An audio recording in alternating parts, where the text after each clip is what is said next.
Welcome to our channel. Today we how to restore AppSheet apps after schema changes break workflows, full guide step by step clearly.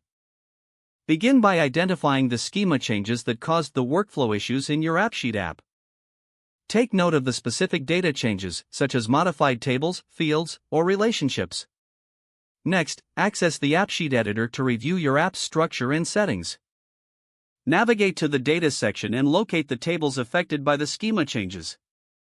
Check the column definitions to ensure they match the intended data types and formats. Pay special attention to any required fields that may have been altered or deleted. Review the workflows affected by these schema changes. Find the Automation section in the editor and click on Bots to examine automated processes. Identify any bots currently showing as errors or warnings. For each problematic workflow, detail how schema changes impacted them. This may involve revisiting the original workflow logic to determine necessary adjustments. You may need to recreate fields, tables, or relationships that were modified. Make sure any references in your workflows point to the correct data structure.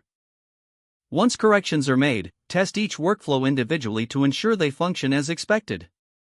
Look for any remaining errors or issues that could arise from the schema changes.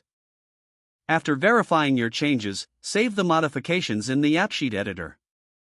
Perform thorough testing of the entire app to confirm that workflows operate seamlessly. Document any changes made for future reference. If issues persist, consider reaching out to the AppSheet community or support for additional assistance.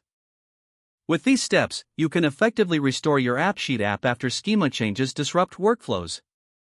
If the page does not load, refresh the browser or try again in a private or incognito window.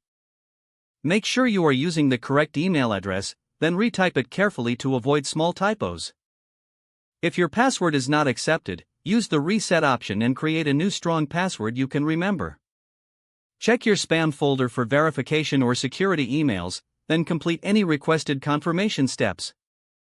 Enable two-factor authentication if available to improve account security and reduce unauthorized access risk. After signing in, review your profile details so your contact information and settings are accurate and current. If you see an error message, note it down and try again after restarting your device and internet connection. Log out when you finish, especially on shared devices, to keep your account and payment information secure. Don't forget to like this video and subscribe to our channel for more step-by-step tech guides.